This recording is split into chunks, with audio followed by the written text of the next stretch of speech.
Good morning, सुप्रभात. सरस्वतीज ब्लॉगमध्ये आपल्या सर्वांचं स्वागत आहे.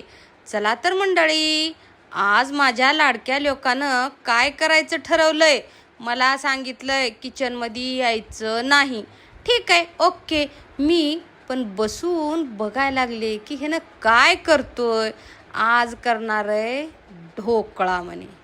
आज आमच्या घरी मधुराज रेसिपी चालू आहे. इन्स्टंट ढोकळा. आता ढोकळा खायला मिळणार आहे का पोट मोकळा होणार आहे माहीत नाही, पण ढोकळा तर चालू आहे. बघा हे बघा काय काय करणार आहे.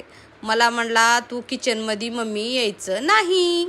ठीक आहे, इट्स ओके, नो प्रॉब्लेम. बघा आता लेकराला पण काहीतरी बनवायला शिकवलं पाहिजे. समजा आपण अडचणीत असलो, तब्येत बरी नसली, आपण गावाला गेलो, घरी कुणी नसलं. आता आम्ही दोघंच मायलेकर आहेत, त्याच्यामुळं तिसरं आमच्या घरात कुणी नाही. समजा मला कुठं गावाला जायची वेळ आली किंवा मी सो कुठं केले तर लेकरू उपाशी राहू नये. म्हणून मला सर्व आईला आग्रहाची विनंती करायची आहे की प्रत्येकाने आपल्या पोराला किमान नाश्ता करून दिवसभर पोट भागेल एवढं काहीतरी शिकवलं पाहिजे. बघा तसं मी माझ्या पोरांना पोहे, उपीट, कुकर लावणे हे असे छोट्या छोट्या गोष्टी शिकवलेल्या आहेत. तर आज ह्यानं ठरवलं की यूट्यूबला बघितलाय, मला म्हणला की आई मी तुला गंमत करून खायला देतो. चला, लेकराची गंमत बी खावं लागते. कारण आपण पण लहानपणी मला आठवलं की मी आईच्या मध्ये काय तर करायचं. आईच्या भाकरी झाली की छोटीशी एक भाकर टाकायचं शिकण्यासाठी. ते आठवलं आणि मी म्हणलं चला ह्याची मजा बघू. हे काय काय करू लागलाय, काय काय नाही. हे ना किचनमध्ये मला काही माहिती नाही, पण जे काही करल ते सांगते मंडळी तुम्हाला. एखाद्या मोठ्यातल्या मोठ्या हॉटेलपेक्षाही भारी टेस्ट लागेल. का टेस्ट लागेल माहिती आहे का? त्यात ते प्रेम असतं बरं का. लेकरांनी आपल्याला बनवलेलं आणि आपल्यासाठी त्यानं त्याच्या चुकीच्या मार्गातनं काहीतरी बराबर केलेलं. कारण पोराला थोडीच स्वयंपाक येतोय असं ज्या आया म्हणतात त्यांच्यासाठी सुद्धा हे आहे. का येत नाही, का शिकू नये. मोठ्या मोठ्या हॉटेलमध्ये बोटं चाटू चाटू आपण खाऊन येतो. तिथं काय बाया करतात का? आचारी तर सगळीकडे माणसं असतात. लग्नात, कार्यक्रमात, समारंभात सगळीकडे आचारी स्वयंपाक करतात. आणि घरी पोराला काय तर करायला सांगितलं की एवढा त्रास होतो त्याला, एवढं दुखतंय मंडळी की विचारता सोयीनी. का बरं घरी का करू नये? सांगा बरं. घरी पण करायचं ना आपल्या आईला, बायकोला. कधी तर तेवढंच आराम, काहीतरी वेगळं चेंज. कामं बाहेरले केले म्हणजे काय झालं? बायका बाहेर नोकरी करून लेकरं सांभाळून स्वयंपाक करतात. मग पुरुषांना एखादी दिवस स्वयंपाक केलं किंवा काहीतरी नाश्त्याला केलं तर मग कुठं बिघडलं? बघा बरं, असं काहीतरी करायला पाहिजे. आणि असं काहीतरी छोटं मोठं मध्ये लुडबुड सुडबुड केलं की आई म्हणा, बायको म्हणा लय खुश होती. मी ह्या मताची नाही की आईच्या हाताखाली करायचं, आईला स्वयंपाक करून द्यायचं, आईला नाश्त्याला करून द्यायचं आणि बायको आली की नाही करायचं. नाही, तसं काही नाही. मी त्या मताशी सहमत नाही. बायको सुद्धा आल्यावर नवऱ्यांनी आपल्या बायकोला काहीतरी मदत केली पाहिजे. जेवाय घेत असलो पाणी घेऊन बसायचं, ताट खाली घ्यायचं, अशा छोट्या मोठ्या गोष्टी करायचं. काय होतं आपल्या घरी केलं म्हणजे? सांगा बरं. काही काही आईचं म्हणणं राहतंय बायको आली मध्ये करायला, काय काम रे किचनमध्ये? माझ्या मैत्रिणींनो, असं म्हणायचं नाही.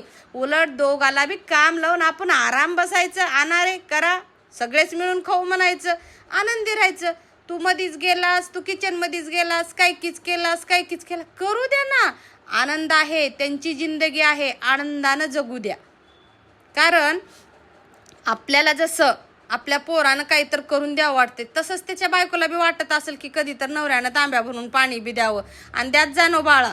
तसं काही नाही बरं का. बायकोला देऊ नये, आईला द्यावं असं काय नसतंय. आईला पण द्यायचं, बायकोला पण द्यायचं, बहिणीला पण द्यायचं, सगळ्यांसाठी करायचं. काय होते हो, आई एकटी आई सगळ्या घराभरासाठी करते आणि मग बाकीच्यानं जर आईसाठी काही केलं तर कुठं बिघडायलंय? किंवा बायकोसाठी काही केलं तर बिघडतं का? अजिबात नाही. सगळ्यांसाठी सगळ्यांनी करायचं.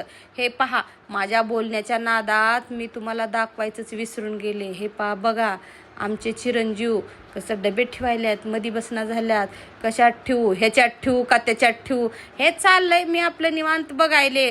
आणि हे पहा, कोण करतंय सांगा बरं. ढोकळ्याला शेंगदाण्याची चटणी करलेला आहे माझा लोक. का तर 2 लिटर दूध होतं, त्याचं लावलाय ह्यानं दही. आता ती दही कारणी कुठं लावायचं, म्हणून आता दह्यात ढोकळा आणि हे का दह्याची चटणी बी करलेला आहे. काय करणार आहे माहीत नाही. आता ही आमच्याकडची पहिली रेसिपी आहे, तुम्ही सुद्धा करून बघा. ढोकळ्यासंग चटणी, शेंगदाण्याची चटणी करलेला आहे माझा लोक, आणि ती पण दह्यातली करायची आहे म्हणून. बघा आता कसं मिक्सर कुठं एक कर लांब घेतलंय, त्या किचन वट्ट्यावर कुठून कुठवर वडलाय. करलाय करू द्यायचं. जरी घाण केलं, कुठं काही सांडलं लवणलं तर काही म्हणायचं नाही, साफ करून घ्यायचं, पण काही म्हणायचं नाही. आता जर काही म्हणलं तर पुन्हा खायला मिळत नाही. त्याच्यासाठी चल द्या, कर बाबा म्हणायचं, मस्तपैकी शिकवून द्यायचं. कारण आपल्याला बी कुठं देवाला गावाला इकडं तिकडं जायला मोकळीक राहते. घरी लेकरं उपाशी मरत नाहीत. नाहीतर आई बाहेर गावाला निघाली, दे पैसे कशाला, नाश्त्याला, आजचे 100 उद्याचे 100, मग तू परवा आल्यावर ठीक आहे. मग ती केल्यापेक्षा आपल्या लेकराला जर आपण घरी काही बनवायला करायला शिकवलं तर, हे पहा आमचा ढोकळा रेडी आहे, तुम्ही बघू शकता ढोकळा कसा झालाय काय नाही. आता ह्यानं काय काय करणार आहे मला पण माहिती नाही. मला ढोकळा खायला पण आवडत नाही, मी तुम्हाला हळूच सांगलेले हो. आणि मला करायला तर अजिबातच आवडत नाही. मला ढोकळा नावाचा पदार्थ आवडतच नाही. का तर ती नरड्यात अडकते, कोरडं राहतंय, आणि त्याच्यासोबत ती तसला सॉस फिस मला काय आवडत नाही बघा. मी आपली साधी सिंपल भाजी भाकरी पोहे उपीट शिरा खाणारी. मला हे ढोकळा बिकळा असला आवडत नाही, पहिल्यापासूनच आवडत नाही. आता ह्यानं काय करलेला हे पा, हे बहुतेक तडका, कढीपत्ता. आज किचनचं भांड्याचं मरण आहे. बेसिन तर आत्ताच भरल्याला दिसलालंय, काय खरं नाही. मावशी वापस जाते आज भांड्याला. बघा बराबर आहे का नाही. तडका, बाप रे, हिरवी मिरची, जिरे मोहऱ्या, कढीपत्ता, मस्तपैकी तडका आहे. बहुतेक ढोकळा झालेला दिसायला आहे, पण कुठं आहे ते आणखीन मला बी दिसला नाही. ढोकळा आहे का ढोकळी नाही मंडळी, मला काही त्यातलं नॉलेज नाही. तुम्ही तुमच्याच डोळ्यांनी बघा की हा ढोकळा झालाय का ढोकळी झाली आहे. ओके बरं का, खायला या. परत म्हणायचं नाही सरस्वती लेकराच्या हातचा आपण एकटीच खाते. चला हो का. बाप रे, काय सुरेख ढोकळा निघाला हो. पोरग हुशार आहे ना. पुरी न बघा, पसंत करा. माझं पोरग बिना लग्नाचं आहे आणि ढोकळा पण येतो बरं का. बघा, स्पेशल यश ढोकळा का मम्मीच ढोकळा आहे आज. यश नाही, हा मम्मीच ढोकळा आहे. इतका सुंदर ढोकळा झाला आहे का, स्पंजी. बाप रे, मस्त. मी अजिबात मध्ये लुडबुड सुडबुड काहीही केलेली नाही. आता हे काही कापून वरून ओतलंय तेल, कारण मी तुम्हाला स्पष्ट सांगितलंय मला ढोकळा खायला बी आवडत नाही आणि करायला बी आवडत नाही. बापरे, 2-2 पातेले लावले बाबा. हो का, छान आहे, मस्त आहे, खूप सुंदर दिसायला.